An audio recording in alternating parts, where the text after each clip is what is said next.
Porsche has expanded its range of track-bred GT cars with this, the Cayman GT4. Now it's based on the Cayman GTS, but it's got a bigger 3.8 litre engine, it's got lots of hardware from the 911 GT3 and a dramatic new aero kit.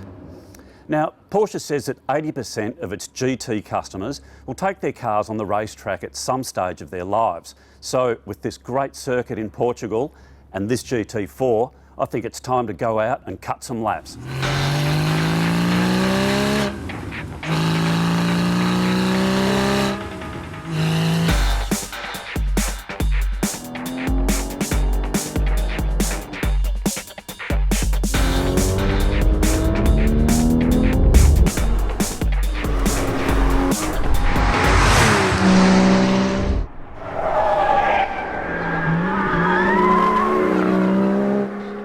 The GT4's engine comes pretty much straight out of the 911 Carrera S, so it's got no turbo, just bulk capacity in a relatively lightweight 1340 kilogram sports car. With 283 kilowatts of power, that means it'll pop 100 kilometres per hour from standstill in 4.4 seconds on its way to a 295 kilometre an hour top speed.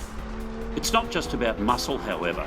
The front suspension and steering, for instance, come straight out of the GT3, and everything's been stiffened and lowered.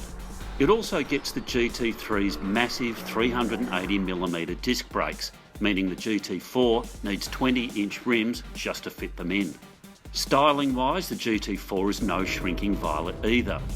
There's that big fixed wing at the back that integrates airflow with the fixed spoiler for downforce, while at the front there's 3 big openings in the air dam for extra radiator and brake cooling. There's also a trademark Porsche GT air slot on top of the bumper, while the vents in its haunches have been extended to force feed air into the engine.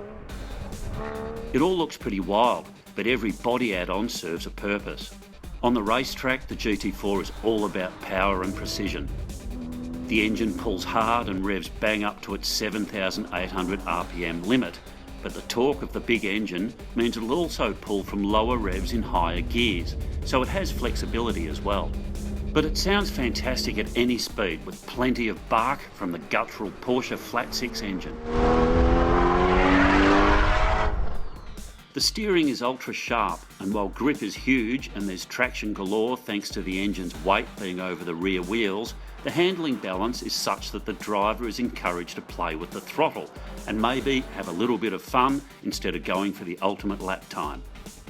It's a similar story out on the road, although the stiff suspension can be upset by bumps, especially when approaching a corner under hard braking. In fact, there are plenty of trade-offs to comfort and convenience that mark this more as a race car for the road than a long-distance cruiser. Eliminating sound insulation means you can hear the transmission whining. That wing blocks rearward vision, and the optional $6,000 race seats are grippy but difficult to get in and out of. And if you like driving automatics, or at least Porsche's PDK dual-clutch automated manual, forget about it. The GT4 comes only with a 6-speed manual and a clutch pedal, unlike the GT3, which is PDK only.